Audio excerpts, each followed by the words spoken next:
Tuna futsal khel mek kan ente hi result hura taxi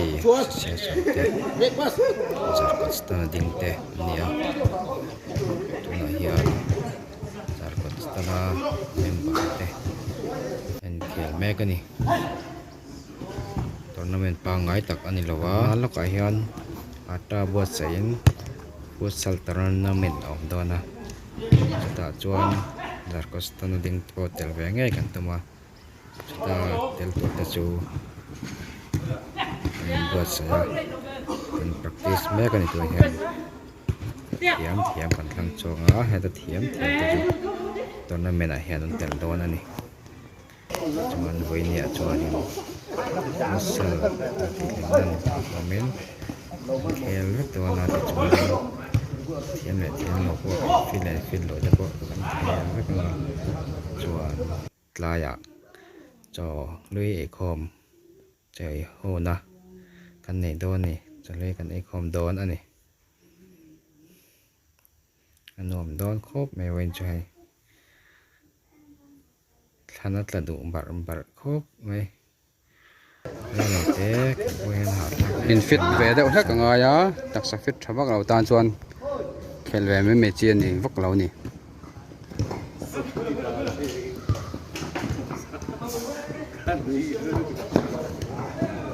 ô chua ô chua nó lật lật mấy cái chua nó chào đợi tới một léo chua nó chỗ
goal ban per hlau mai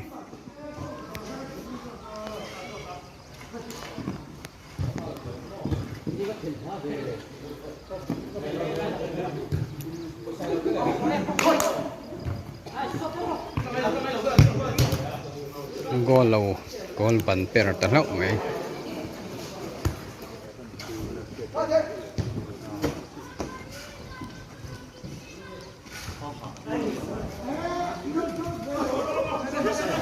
en tu te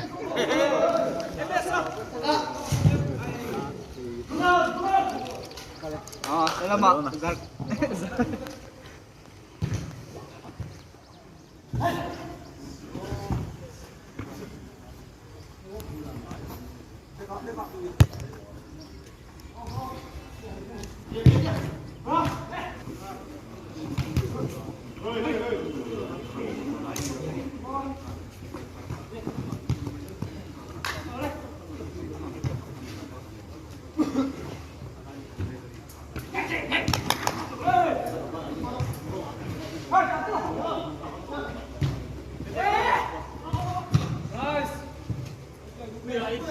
goal để tay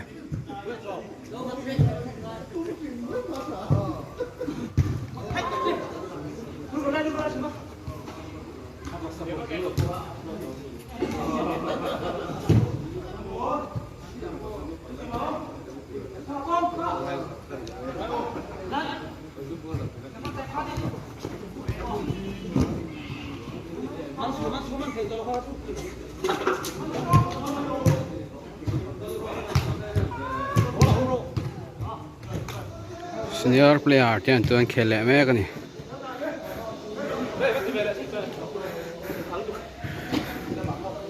Nên anh hot lạc phiền mấy lần là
mệt phê bóp rồi.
Chuột tùy khai lên này à? Thì chọn lại mấy cái chân này là custom nè hay giờ custom nào kan hotel no berpo oi ben ni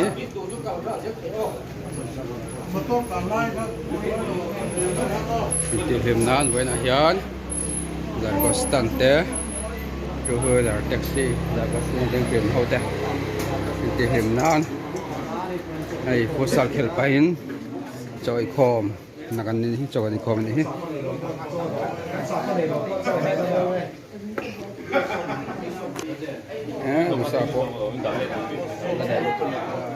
Usa po là tắm khom mày hay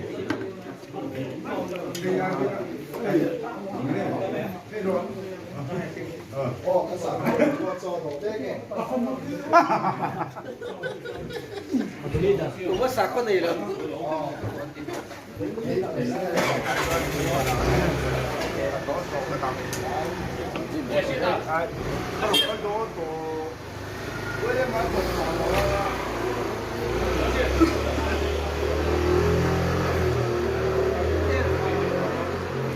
hiện đây tụi em ai tiếng hôm nay